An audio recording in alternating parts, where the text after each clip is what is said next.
জুলাই গণঅভ্যুত্থানে সম্মুখভাগের যোদ্ধা ও ইনকিলাব মঞ্চের মুখপাত্র শরীফ ওসমান হাদির মৃত্যুর পরিপ্রেক্ষিতে বৃহস্পতিবার রাতে জাতীয় দৈনিক প্রথম আলো এবং দি ডেইলি স্টারে হামলা চালানো হয়েছে। রাত 12টার দিকে দুটি গণমাধ্যমের ভবনে ভাঙচুর ও অগ্নিসংযোগ করা হয়। এই ঘটনায় দুঃখ প্রকাশ করেছেন প্রধান উপদেষ্টার প্রেস সচিব শফিকুল আলম। সেই সঙ্গে গণমাধ্যম দুটির সম্পাদককে ফোন করে বার্তা দিয়েছেন প্রধান উপদেষ্টা নিজেই। বিস্তারিত জানাচ্ছেন এসআই রাজ।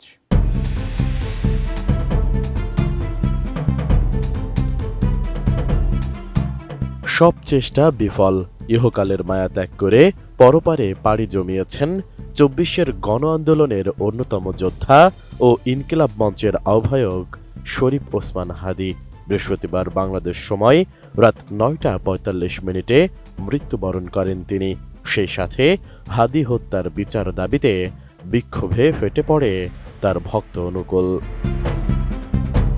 এমন অবস্থার মধ্যেই ১৮ ডিসেম্বর রাত ১২টার দিকে রাজধানীর কারওয়ান বাজারে প্রথম আলোর কার্যালয় ও ফার্মগেটে ডেইলি স্টারে হামলা চালায় একদল দুর্বৃত্ত।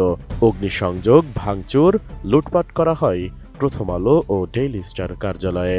এ ঘটনায় তীব্র প্রতিবাদ ও নিন্দা জানানো হয় বিভিন্ন মহল থেকে। সেই সাথে বর্বরচিত এই হামলার ঘটনায় গভীর উদ্বেগ প্রকাশ করেছেন প্রধান উপদেষ্টা অধ্যাপক doctor Mohammad Yunus. RICL TMX, যুগের পর যুগ স্থাপনা থাকে মজবুত।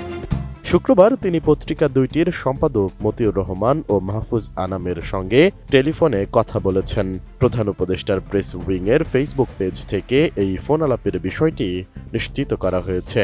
আলাপকালে প্রফেসর ইউনূস গণমাধ্যম প্রতিষ্ঠান দুটির এবং সেখানে কর্মরত সংবাদকর্মীদের ওপর চালানো এই সহিংসতায় ব্যক্তিগতভাবে ব্যথিত হওয়ার কথা জানান এবং এই সংকটময় মুহূর্তে সরকারের পক্ষ থেকে পূর্ণ সমর্থন ব্যক্ত করেন।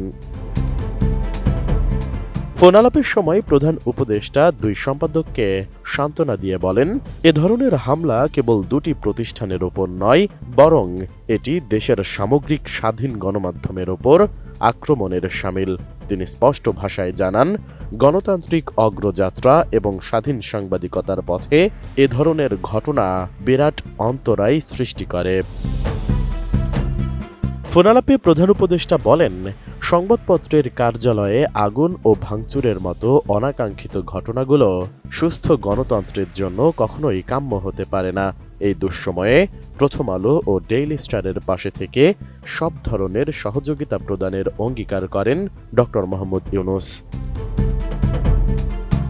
ফোনালাপের এক পর্যায়ে প্রধান উপদেষ্টা পত্রিকা দুটির কার্যালয় ও সংশ্লিষ্ট সংবাদকর্মীদের পূর্ণ নিরাপত্তা নিশ্চিত করার বিষয়ে সম্পাদকদের আশ্বস্ত করেন। তিনি জানান, ভবিষ্যতে এ ধরনের ঘটনার পুনরাবৃত্তি রোধে প্রয়োজনীয় ব্যবস্থা গ্রহণ করা হবে এবং অন্যান্য প্রয়োজনীয় সহযোগিতাও অব্যাহত থাকবে।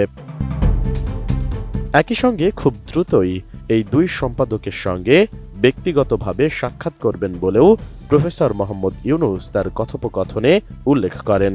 এই ফোন আলাপের মাধ্যমে সরকার স্বাধীন গণমাধ্যমের সুরক্ষা ও সংবাদপত্রের স্বাধীনতা অক্ষুণ্ণ রাখার বিষয়ে তাদের দৃঢ় অবস্থান ব্যক্ত করলেন। এসআই রাজ, এটিএন নিউজ, ঢাকা।